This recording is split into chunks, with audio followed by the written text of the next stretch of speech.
Good morning बच्चों।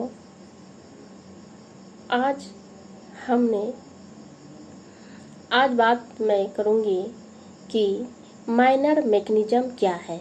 कल हमने मैकेनिज्म क्या है तथा इनके कितने प्रकार होते हैं ये बताया था। मुख्य रूप से मैकेनिज्म को दो टाइप होते हैं, एक है माइनर मैकेनिज्म, दूसरा है मेजर मैकेनिज्म। मेजर मैकेनिज्म पर हमने चर्चा कल किया था। आज माइनर मैकेनिज्म पर चर्चा करेंगे। माइनर मैकेनिज्म मतलब गौण मनोरचना। मनोरचना का दूसरा भाग गौण मनोरचना को माना गया है। गौण मनोरचना संघर्ष के समाधान में मुख्य मनोरचना को सहायता पहुंचाती है या पहुंचाई जाती है। इसमें जो है इतनी क्षमता होती है कि वे स्वयं संघर्ष को दूर कर सके। फिर भी जो है इन दोनों का एक दूसरे से बिल्कुल भिन्न नहीं कहा गया है।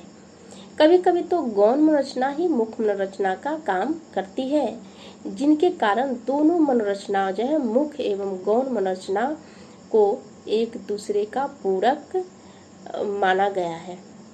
जबकि गौण मनोरचना के कई प्रकार भी हैं, जिसकी हम कुछ प्रकार की चर्चा करेंगे कि गौण मनोरचना का कितने प्रकार है। सबसे पहले इनके मुख्य रूप से 5 टाइप में हम रखेंगे कि गौण मनोरचना को। एक है मीन्स ट्रांसफेरेंस, और दूसरा है आइडेंटिफिकेशन, और तीसरा है प्रोजेक्शन, और उसके बाद चौथा है इंट्रोडक्शन, और पांचवा है डिस्प्लेसमेंट। हम स्थानांतरण की बात करेंगे, मीन्स ट्रांसफेरेंस की बात करते हैं। ट्रांसफेरेंस जो है यह एक गौण मनोरचना है, परंतु जीवन में इसका महत्वपूर्ण स्थान है। हम अपने मानसिक संघर्ष से बचने के लिए प्राय इन मनोरचना को व्यवहार में लाते हैं।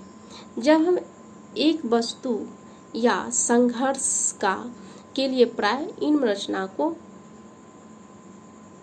बचने के लिए लाते हैं। कहने का मतलब है किसी भी क्रिया को स्थानांतरण, जब हम किसी वस्तु या व्यक्ति के बारे में चर्चा करते हैं तो हम स्थानांतरण को, परिवर्तन को ही हम गौण मनोरचना कहते हैं। इसकी परिभाषा ब्राउन महोदय ने अपने परिभाषा में कहा था कि जब किसी जो है इसमें कहा गया था कि स्थानांतरण वह मानसिक प्रक्रिया है जिसके द्वारा व्यक्ति को प्रेम भाव किसी व्यक्ति विशेष या वस्तु से हटकर दूसरे व्यक्ति या विशेष के प्रति चला जाता है, उसी को हम गौण मनोरचना कहते हैं। और इसकी विश्लेषण से या विशेषता से, इसकी विशेषता की विश्लेषण से हमें यह पता चलता है कि स्थानांतरण एक मानसिक प्रक्रिया है। इसमें व्यक्ति प्रेम भाव एक व्यक्ति से हटकर दूसरे वस्तु या व्यक्ति के प्रति चला जाता है। इस तरह को हम अब जो है गौण मनोरचना को हम, इसका भी 2 पहलू है। स्थानांतरण का भी 2 पहलू, एक है नेगेटिव पहलू, दूसरा है पॉजिटिव पहलू। इसमें है इसका हम इन दोनों का जो इसकी महत्वपूर्ण तज है, एक नेगेटिव और पॉजिटिव का एक महत्वपूर्ण स्थान है। स्थानांतरण का एक नकारात्मक पहलू, परंतु जब उसमें प्रेम करने लगता है या हर बात को मान लेता है, ये हमारा मतलब पॉजिटिव पहलू मानेंगे।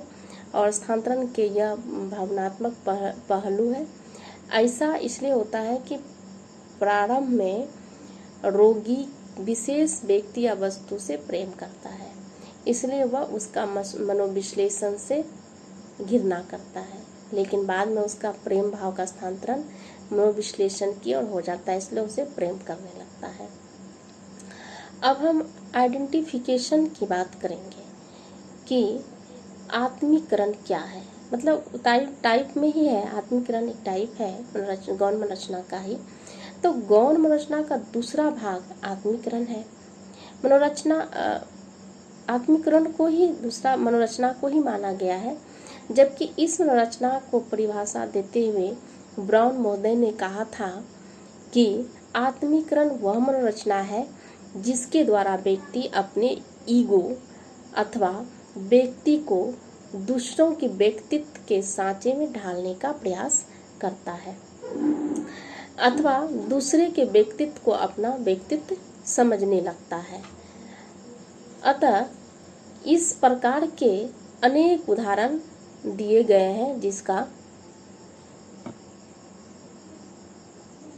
जो कि हमारे दैनिक जीवन में देखने को मिलता है। आत्मीकरण के कारण ही बच्चे अपने माता पिता या शिक्षक अथवा किसी भी नेता या उसमें रहन सहन का वेशभूषा को ही अनुकरण करते हैं, और इस प्रकार को माता पिता जो को अपने बच्चे के सुख से दुख का अनुभव करता है या दुख सुख का अनुभव बच्चे करता है। आत्मीकरण में जो है चेतना नहीं रहती है, यह क्रिया जो है चेतन रूप से होती है।